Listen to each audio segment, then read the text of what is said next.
Hello, welcome. In this video I'll be showing you how to take off and recover from a carrier and an airfield in T-45C Goshawk. So what we're going to do is set the aircraft up before we roll. So we're going to want flaps down, we're going to want 3.5 degrees of trim on the elevators, so we'll get that trimmed down now.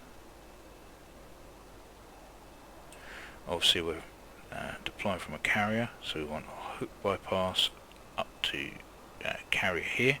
Switch on pitot heat. Right, now looking around, newcomers will recognise this as the ship that comes with the sim. Now this is what is known as the legacy carrier. Doesn't have any of the crew hands on deck, any of that special stuff, so everything that we need to do has to be done by the Mark 1 eyeball. If we just get over to that catapult over there, what we're going to use is the high gain on the nozzle steering, which is standard procedure on the deck as it's a tight space and you need to get the aircraft turning quickly. So that'll be with the nozzle steering button, which as you can see lights up down there. I've got that assigned to my pinky switch on my X56 and what we're going to do is we're going to throttle up very slightly just to get it rolling. Don't want to be breaking any speed records. Right, so use the high gain and right rudder to get the nose round to the catapult. Now unfortunately I'm unable to see what's going on here, so I'll apply the brakes, F2. Okay, so I wasn't too far out, so throttle up just a little bit more. Now what we're going to want to do is to drop the launch bar, and you can do this with, let's get the controls up, so launch bar, extend and retract, which is right shift U, and then once we've dropped the launch bar we're going to want to catapult hook up, which is here, which is the U key. I've got that bound to a button on my throttle. So we will drop the bar now and hook up. There you go, we're hooked up. The blast deflector is being deployed and we're pretty much good to go. All we need to do is throttle up and it will automatically launch the aircraft once it's up to full RPM. So we'll get in the cockpit and we will throttle right up. And watch the gauge here, as soon as that hits 100 we are going to go. There we go. Pull back slightly on the stick and go, gear up, flaps up. Job's a good one. So that's launching from a legacy carrier. And now we're on the supercarrier, and as you can see the detail is better. You've got crew hands, ground crew, and you've got the ability to roll over the hangar lifts without falling through them, which is always a bonus. So the aircraft is set up as before, apart from the hook bypass, which really doesn't matter too much because I'm only taking off. But we're going to make our way over to that carrier, that catapult over there, using high gain nozzle steering and a little bit of throttle. So head over that way, and then once we get a little bit closer you'll notice that the guy in yellow will start making, like he is now, making suggestive movements. No, that's not right. Movements to tell me to keep moving forward, stop. Okay, so now the ground crew will start running around the aircraft getting it ready. This guy here is the one who's going to attach us to the to make sure that we are hooked up. So lower the launch bar.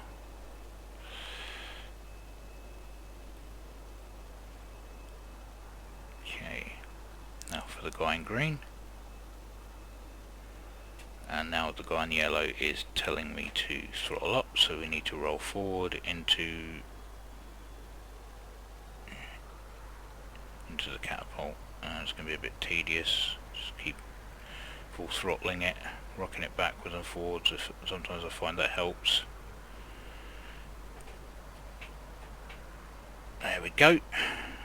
Stop. I'm not sure why we're twitching like that. Now it's telling us to raise the launch bar. Now the difference with this one, the hookup's all done for us. Now all we need to do is salute, and we can do that by going to the ground crew and saluting, or we can assign salute to anything on our HOTAS. But this guy here is telling me to throttle up, so we'll throttle up to full RPM. Okay, we're going to salute, pull back slightly on the stick, and just wait for launch. And away we go. And get clean. Gear up. Flaps up. And we're off. So that was launching from both Legacy and Supercarrier.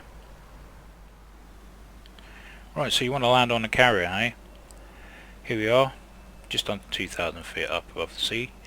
There's the Honest Abe, and what we're going to do is bring this in straight into a downwind base leg and then onto finals.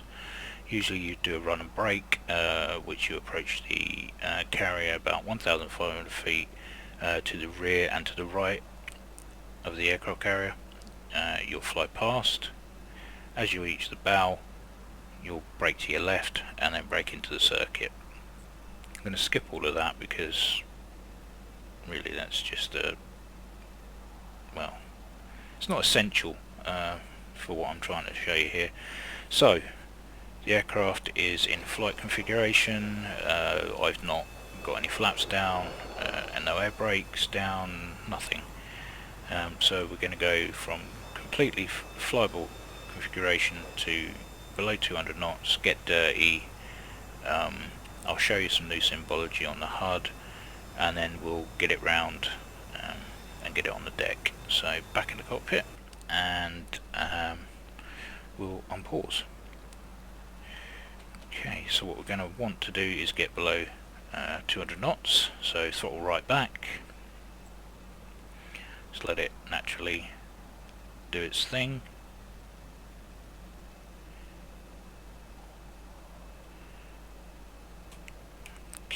So we'll drop the hook now, drop the gear, and drop the flaps. We'll throttle up. Okay, now some new symbology has popped up on the HUD. Once I get the aircraft to more stable configuration, I shall go through it with you. Okay, so there we go. I'm going to zoom in here. So this is your vertical velocity and also your datum. You've got your wings and your tail. This is the error bracket, and both of these work in conjunction with the indexer here. As you can see, I've got an amber circle. That's because I've got the vertical velocity basically bang on inside the error bracket. That's what we're going to want to do. That's the whole point of this exercise. We're going to try and maintain that as we approach the final approach, and then we are going to change plans and then head for the deck. So yeah, you need to work the throttle and the trim as a team, try and get them to meet in the middle so that you can get this amber circle lit without any major inputs from either the throttle or stick. So zoom back out again, unpause, and we will get this sorted. So So we need to get nose up, we need to throttle up.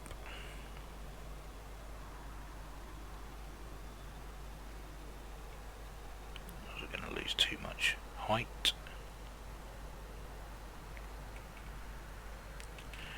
There we go, let's put the nose up and the error bracket exactly where we want it, and we want to be around about 5 degrees on trim, so we're bang on. I'm going to start bringing it in for the final approach. So we've got the trim and the throttle bang on there. As you can see, the error bracket and the vertical velocity are pretty much dead on. Got the amber circle.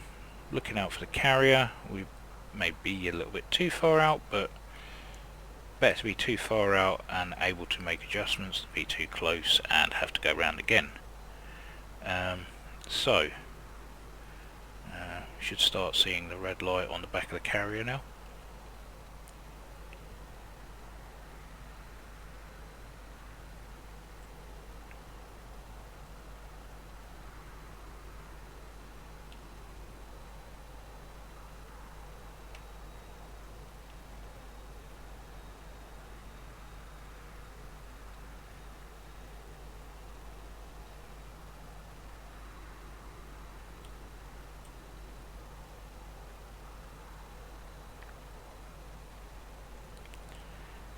Okay, so we'll pause it there.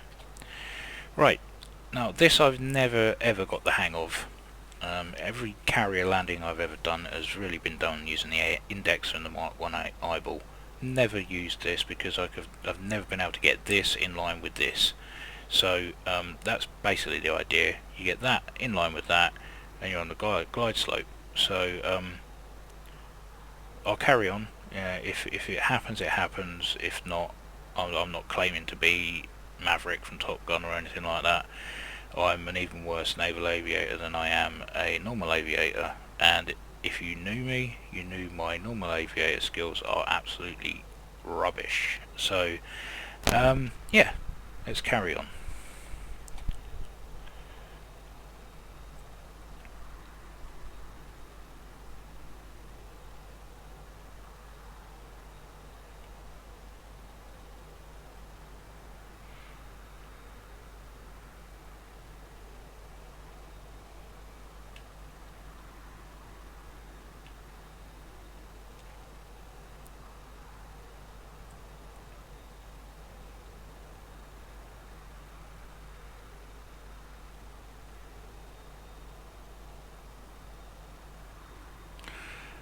Right, and I've been told that you're supposed to use the vertical velocity slash datum there to aim for the wire that you want to hit, but I'm not sure how true that is, but we'll gonna give it a go anyway. So we want to aim really for the third wire. Don't need to flare, that's why this thing's got solid undercarriage, and just basically get it on the deck.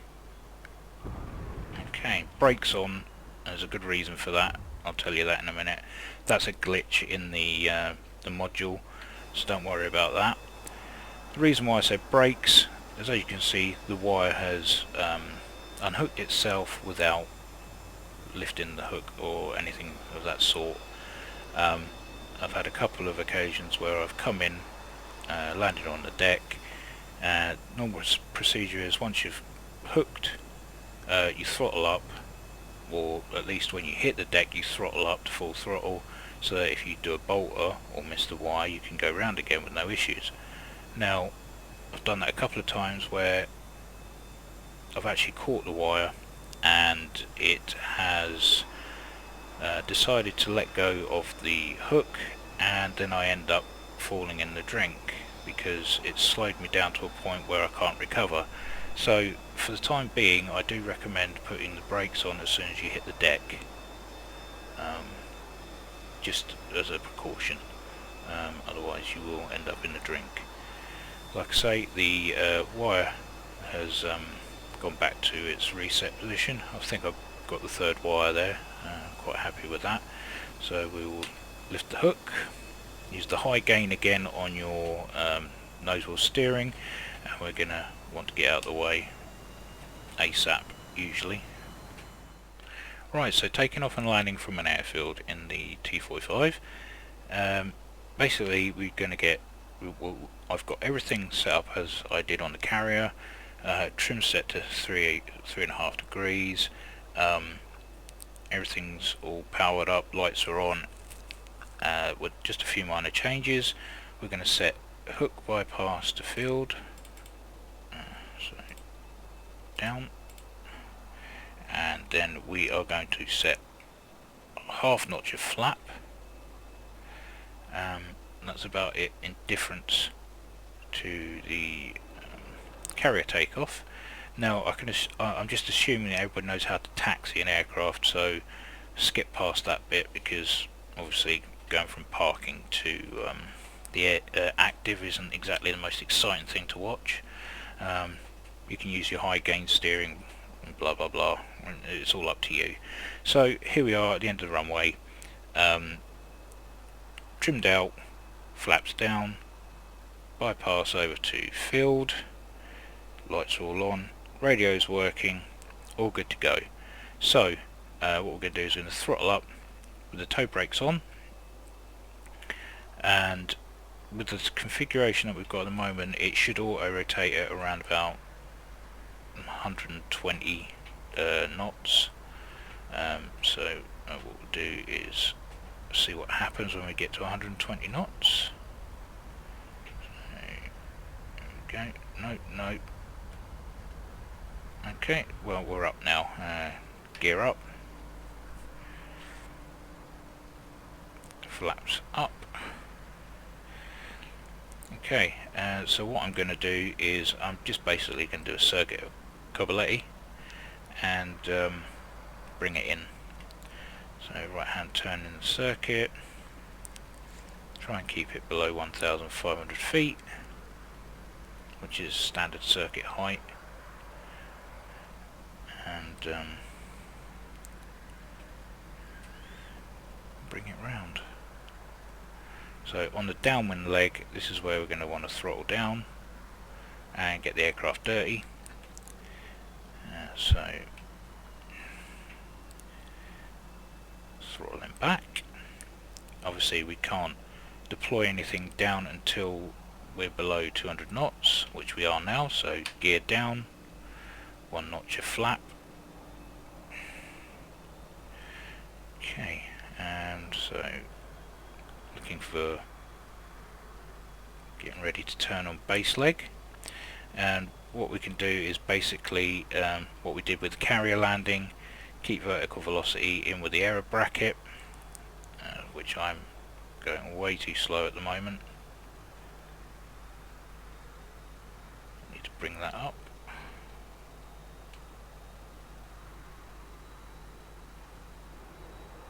Start turning on finals. Drop the last notch of flap. There we go. Throttle down slightly. Trimming up slightly. Okay. Try and keep that error bracket on speed with the throttle. Okay, as you can see, this is just a short finals. I know it's a naval aircraft and you don't need to, well, there is no need to flare really, because that's what the hardened undercarriage is for, but you're landing at an airfield. I've never seen any naval aircraft drive themselves into the floor, so I won't be doing that either, so I will flare before I hit the ground. Throttling down, and there you go, you're down. Nice and simple. Just let it roll. You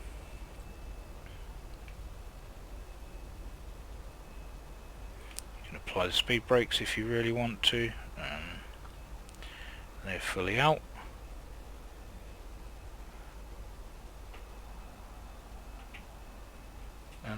that's pretty much it for takeoff and landing at an airfield. Again, once you've pretty much flown enough carrier flights with launches and landings, landing at an airfield, you could do it with your eyes closed after a little while. It's quite simple. I mean, the error bracket and angle of attack teaming up is just a technicality, really. You can do it by Mark 1 eyeball, whatever makes you more comfortable. But yeah, there you go. Well, I hope this has helped in some way to any newcomers. If anybody more advanced has watched the videos, I hope that maybe it's helped you in some way as well. And with that, I will say take care, and I'll see you in the next one.